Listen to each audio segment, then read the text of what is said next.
Stories you didn't know about baseball players. Are you excited to know some hidden stories about these baseball players? We are too! Welcome back to our channel, Sportflix. We are here with the top 8 stories you didn't know about baseball players. Make sure to hit the subscribe button to score a home run. Number 1. Ty Cobb Controversy. The retirements of Cobb and Tris Speaker, a player-manager for the Cleveland team, caused some people to raise their eyebrows. It turned out that Dutch Leonard, Cobb's former pitcher, forced them into retirement. Based on letters Leonard had discovered between Cobb and outfielder Smokey Joe Wood, they were suspected of betting on a game in Detroit in 1919 between the Cleveland Indians and the Detroit Tigers. When Leonard failed to appear at the sessions on multiple occasions, Judge Kennesaw Mountain Landis decided not to prosecute the two of them. Cobb stated that the letters were regarding a wager on horse racing, even though he acknowledged that the letters were genuine. Number 2. Al Campanis on Nightline. Before making his comment, Al Campanis, a former general manager for the Los Angeles Dodgers, should have considered what he would say more. He was a former teammate of Jackie Robinson. In 1987, as a guest on Nightline, the host, Ted Koppel, questioned him why there were virtually no black managers or general managers in baseball. The former teammate of Jackie Robinson delivered a controversial response to this question. "It's just that they might not have some of the essentials to be perhaps a field manager or a general manager," he explained. "It's simply that they might not have those things. I know that most of them have not succeeded despite their best efforts, but in addition to being remarkable athletes, they are also extraordinarily endowed by God and lovely people.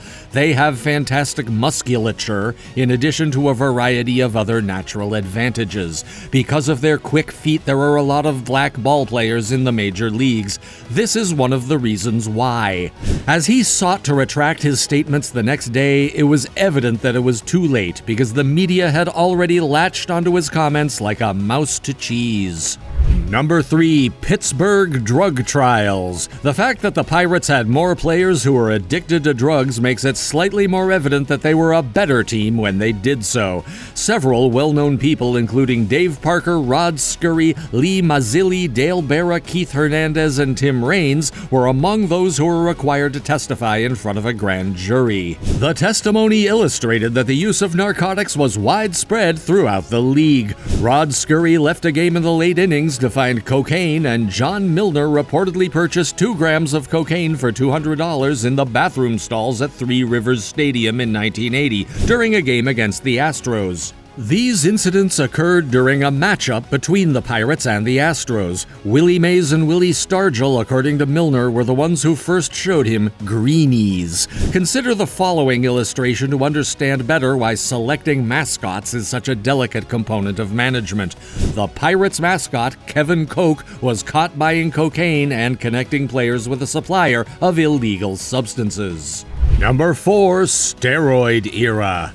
Jose Canseco started to get notoriety as a player who used performance-enhancing drugs in October 1988. He won the MVP award after having the first 40 home run and 40 steal season in baseball history while denying using performance-enhancing drugs.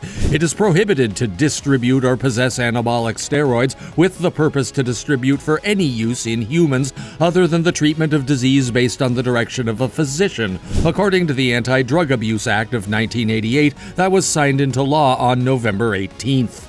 Curtis Wenzlaff, a trainer, was detained in 1992 on suspicion of selling steroids. He eventually acknowledged giving Canseco and 30 other athletes steroid treatment, but he does not mention the famed Mark McGwire.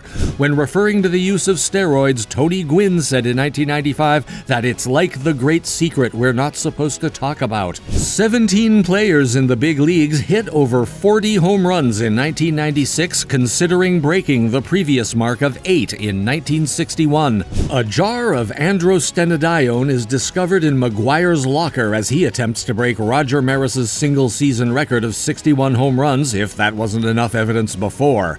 After confessing to using the substance, he scored 70 home runs. Bonds, Jason Giambi, and Gary Sheffield are asked to testify before the grand jury during the 2003 investigation into Balco. For the alleged distribution of steroids to numerous players, Bonds trainer Greg Anderson, Balco vice president James Valente, and track coach Remy Korchemny are facing charges.